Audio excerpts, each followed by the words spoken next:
Kali ini saya akan menceritakan alur film yang berjudul Chef yang dirilis tahun 2012. Film ini menceritakan tentang seorang mantan polisi yang berusaha melindungi seorang anak kecil yang diincar oleh para mafia besar dari berbagai negara serta aparat negara yang korup. Dan ya, daripada si penganggur ini bengong mikirin cicilan, mending rangkum film buat kalian. Maka dari itu jangan lupa like, komen, dan subscribe. Baiklah, tanpa perlu berlama-lama lagi, yuk mari kita simak alur ceritanya. Penganggur Tulen. Di awal film di stasiun bawah tanah kita diperlihatkan seorang gadis kecil Cina yang sedang berjalan di sana. Tak lama kemudian dia diculik dan dibawa ke suatu tempat yang penuh dengan pria asing. Salah satu pria yang sedang duduk di sana bernama Emil Dochesky, pimpinan dari kelompok mafia Rusia. Dia menculik gadis Cina tersebut untuk meminta serangkaian nomor darinya. Lantas, nomor apakah itu dan kenapa harus gadis ini juga yang memberikannya?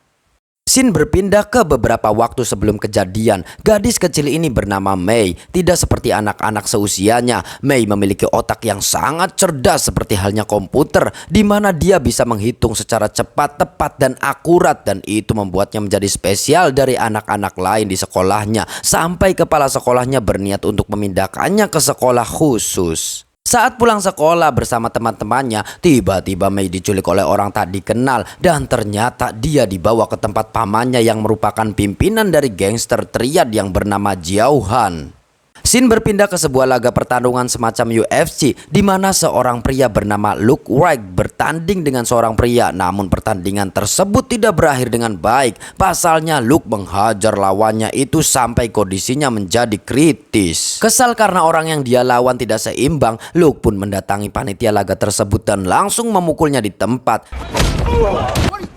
Yang jadi masalah adalah seorang mafia Rusia bernama Emil yang sudah kita lihat di awal film tadi sudah menaruh taruhan untuk Luke yang akan kalah dengan jumlah uang taruhan yang begitu besar. Karena Luke menang, otomatis Emil mengalami kerugian yang sangat besar dan pastinya Emil tidak akan diam dan akan segera menuntut balas. Karena punya firasat buruk, Luke bergegas pulang ke rumah dan menelpon istrinya untuk menyuruhnya segera pergi dari rumah itu. Tetapi naasnya, Luke terlambat karena istrinya sudah tewas dibunuh oleh anak buahnya Emil. Akan tetapi Luke tidak melawan sama sekali dan pasrah dengan keadaan. Salah satu dari mereka ada putranya Emil yang bernama Vasily. Ia memutuskan untuk tidak membunuh Luke, tapi dia akan membuatnya menderita seumur hidupnya dengan membunuh orang-orang di dekatnya. Di sisi lain, Cheng Quan sudah sampai di Amerika dan dia bertemu dengan seorang polisi yang bernama Kapten Wolf. Dialah yang mengurus berkas-berkas kependudukan Mei. Bisa disimpulkan Kapten Wolf adalah seorang polisi korup yang bekerja sama dengan penjahat demi mendapatkan keuntungan pribadi. Dan itulah kenapa bisnis haram milik gangster triad bisa berjalan dengan lancar. Sementara itu, Luke yang sudah tidak punya siapa-siapa lagi memutuskan untuk pergi keluar kota demi bisa menghindari dari kejaran mafia Rusia. 1 tahun pun berlalu. Setiap harinya Mei bekerja sebagai ahli akuntan yang menghitung semua penghasilan per bulannya dari semua bisnis haram milik triad yang ada di Cina. Sementara itu Luke kembali ke kota tersebut dan hidup menggelandang di mana dia datang ke tempat penampungan tunawisma untuk mendapatkan sesuap nasi dan tempat tidur yang layak. Pada suatu hari Luke datang ke minimarket untuk membeli sepotong roti, namun uang yang di kantong bajunya tiba-tiba menghilang. Ternyata dia sudah kecopetan waktu di jalan, tapi bukannya marah atau kesal, justru dia malah tertawa sampai terbahak-bahak. Karena hal itu dirinya diusir oleh petugas polisi yang ada di sana. Ternyata polisi tersebut mengenali wajahnya dan berniat untuk membawanya ke suatu tempat bersama dengan rekan polisinya yang lain. Saat tiba di sana, Luke langsung dihajar habis-habisan oleh mereka semua. Faktanya Luke dulunya adalah seorang polisi yang begitu diakui keberadaannya dan mereka semua adalah rekan-rekannya di kepolisian dahulu. Namun dia memutuskan untuk berhenti setelah tahu betapa busuknya kepolisian yang ada di sana dan setelah membuka mulut bahwa rekan-rekannya pernah melakukan suatu pelanggaran yang berat dan itu membuat mereka semua menaruh dendam kesumat kepadanya. We're a bunch of goddamn... Dan ya, setelah dihajar habis-habisan kemudian Luke pergi dengan sangat santai. Sementara itu, Jiaohan yang baru tiba di Cina memberi kertas yang berisi suatu rangkaian nomor kepada Mei untuk diingat. Dia mengatakan nomor-nomor ini sangat begitu penting, tetapi Mei langsung bisa menghafal semuanya dalam waktu yang sangat singkat. Yakin dengan perkataannya, ia pun langsung membakar kertas tersebut agar orang lain tidak mengetahuinya. Sedikit diinformasikan bahwa Jiaohan sangat benci dengan komputer, kalkulator, dan semacamnya. Oleh karena itu dia menggunakan Mei sebagai alat hitung dan media pengingatnya. Kemudian Mei dibawa ke tempat selanjutnya di mana dia akan diberikan serangkaian nomor lagi untuk diingat. Namun saat di tengah jalan mereka diserang kelompok mafia Rusia dan membawa Mei kabur.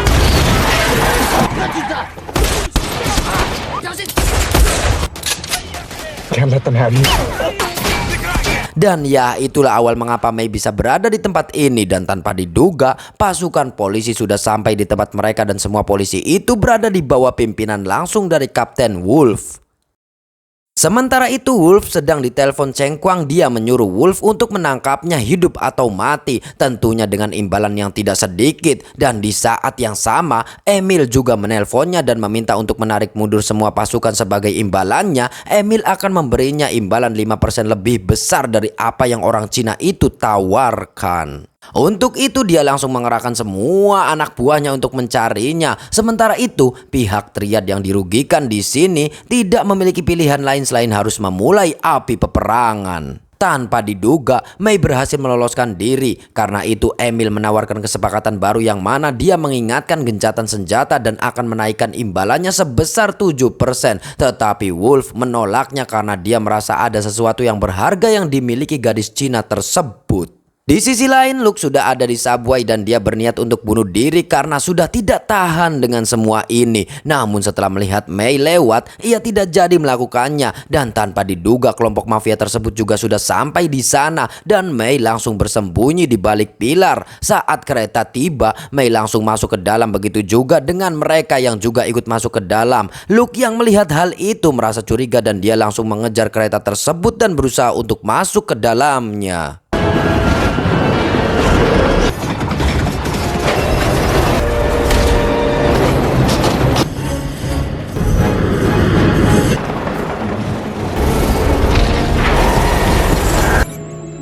Street.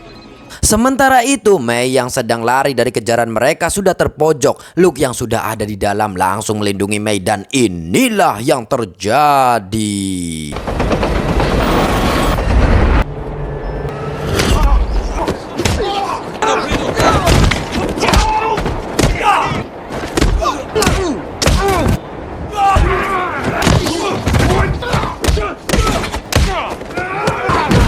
Ya, dengan ini Luke juga membalaskan dendam kematian istrinya. Ia pun menghampiri Mei untuk menenangkannya. Tetapi begitu pintunya mau tertutup, dia langsung lari dari hadapan Luke. Dengan cepat, Luke langsung keluar dari subway untuk mengejarnya.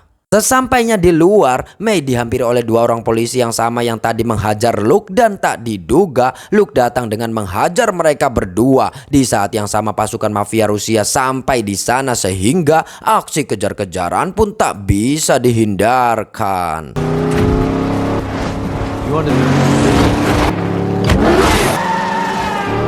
The other way, cars. You crazy, man? This goes on, a lot of it is.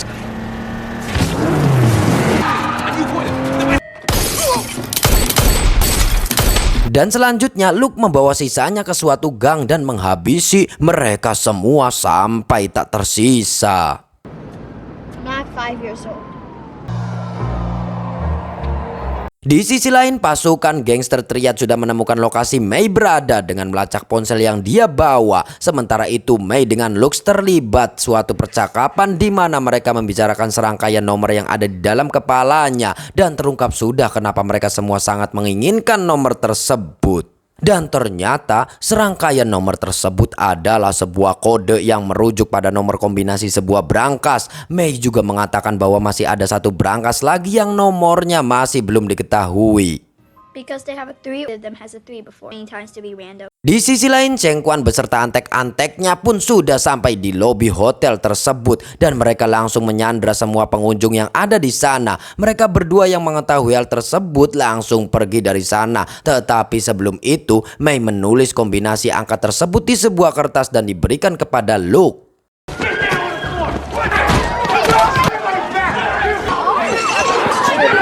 If you see them downstairs,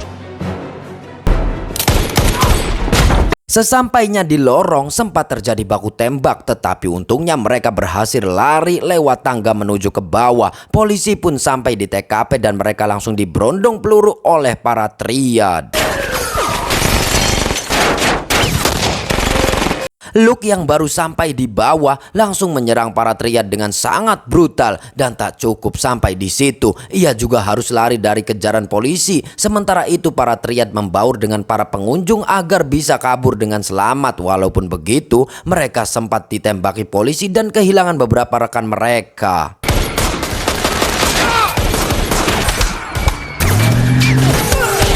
Luke yang sedang dikejar polisi kemudian mencuri sebuah mobil agar bisa keluar dari sana dan berhenti lagi untuk kemudian menaiki taksi. Di perjalanan, Luke menelpon Vasily dengan menggunakan ponsel milik salah satu mafia Rusia yang waktu itu dia ambil. Dengan menggunakan bahasa Rusia mengelabui Vasily. Dia mengaku bahwa ia adalah salah satu rekannya yang bernama Piotr dan dia menanyakan lokasi Vasily berada untuk membawakan nomor kombinasi brankas yang berhasil diambil. Dan dengan senang hati Vasily langsung memberitahu lokasi dia sekarang. Karena memiliki nomor brankas yang dia incar, Danny memerintahkan Wolf untuk mencegah Mei dan juga Luke pergi dari kota ini. Sementara itu, Cheng Quan ditelepon oleh seseorang yang bernama Alec Ronson. Dia mengatakan untuk mengganti lokasi penyiaran nomor brankas tersebut. Sampai di sini perlu saya jelaskan terlebih dahulu. Jadi pada awalnya pihak Triad dan juga pihak Alec ini ingin melakukan sebuah pertukaran dua nomor kombinasi dari dua brankas yang berbeda, yang mana masing-masing dari brankas tersebut menjadi incaran kedua pihak tersebut.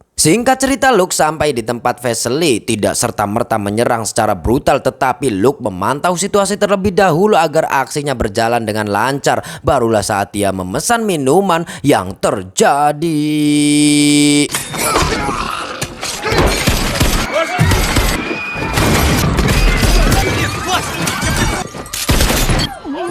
Ya, terungkap sudah tujuannya datang kemari, yaitu untuk menyandra Vasily agar membuat Emil tidak berdaya sama sekali. Setelah itu dia menelpon Emil dan memaksanya untuk memberitahu isi brankas tersebut dan lokasi di mana dia disimpan. Karena jika tidak, ia mengancam akan menggunakan Vasily untuk membeberkan semua informasi penting tentang semua operasinya kepada para pesaingnya. Tak hanya itu, ia juga akan mengincar istri dan juga anak-anaknya yang masih kecil. Mendengar hal itu, Emil langsung takut dan dia memberitahu brankas tersebut berisi uang sebanyak $30 juta dan lokasinya berada di sebuah kasino di tengah-tengah pecinan. Dan untuk brankas yang satunya lagi berisi sesuatu yang senilai dengan $30 juta, tetapi lokasinya sangat jauh dari sini. Karena sangat mustahil untuk melakukannya seorang diri, dibutuhkan sebuah pasukan kecil untuk menerobos masuk ke tempat tersebut. Oleh karena itu, Luke memanggil semua rekan lamanya termasuk Kapten Wolf untuk membantunya dengan iming-iming uang sebanyak $30 juta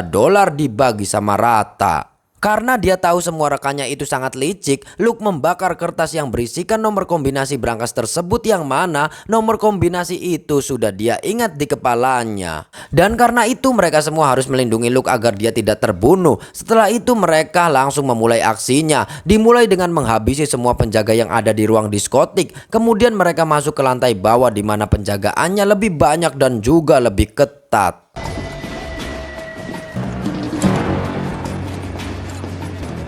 where you going?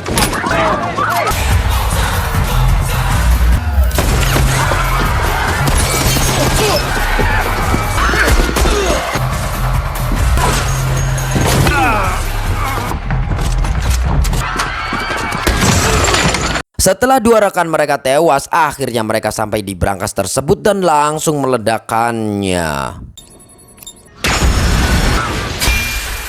Untuk menghindari hal yang tidak diinginkan, Luke menyuruh mereka bertiga untuk menaruh semua senjata mereka di lantai dan barulah dia membuka brankas tersebut. Namun tiba-tiba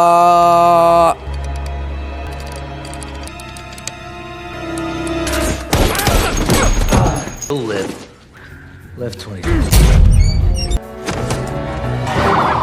What do you think happened? Ya, setelah itu mereka keluar dengan selamat dan segera kabur dari sana. Setelahnya, Luke menahan Wolf dalam bagasi mobilnya bersama dengan Wesley. Kemudian ia pun menelpon Danny untuk memintanya memberikan nomor Alex. Dialah orang yang memegang nomor kombinasi brankas yang satunya lagi, dan ternyata isi brankas tersebut bukan emas ataupun harta karun, melainkan sebuah kaset yang di dalamnya adalah nama-nama orang penting, jejak uang, dan informasi rahasia lainnya. Karena uang yang menjadi incaran pihak Alex sudah berada di tangan Luke, terpaksa Alex harus menuruti permintaannya, yang mana Luke meminta Alex untuk merebut Mei dari pihak Triad. Sesampainya di sana, Alex sudah disambut oleh Cheng Kuang beserta anak buahnya, dan tak butuh waktu lama Alex langsung membunuh mereka semua dengan sangat mudah. Dan bisa kita lihat skill taktik yang dimiliki oleh Alex lebih hebat dari skill yang dimiliki Luke. Itu berarti hanya Alex lah orang yang bisa mengalahkan Luke seorang diri. Sementara itu, Luke tiba di tempatnya Danny untuk memintanya memberikan satu-satunya salinan kaset tersebut.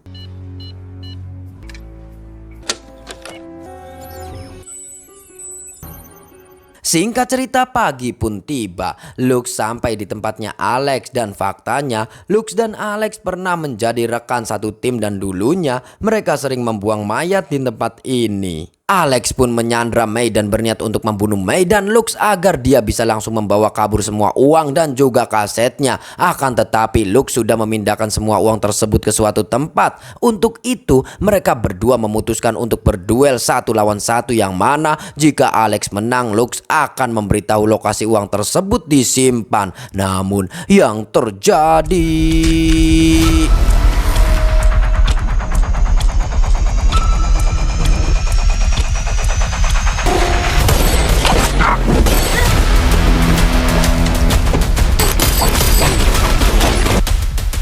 ya, untungnya Mei menembak kaki Alex karena dia tahu Luke akan kalah jika melawannya. Setelahnya, Luke membebaskan Wolf dan memintanya untuk mengembalikan Wesley kepada ayahnya.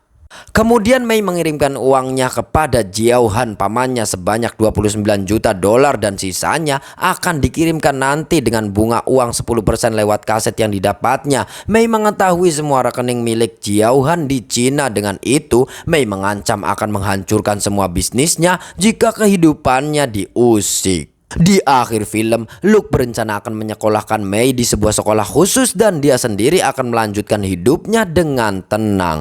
Dan film pun pragat. Penganggur tulen, landungan, pinter ngomong, pinter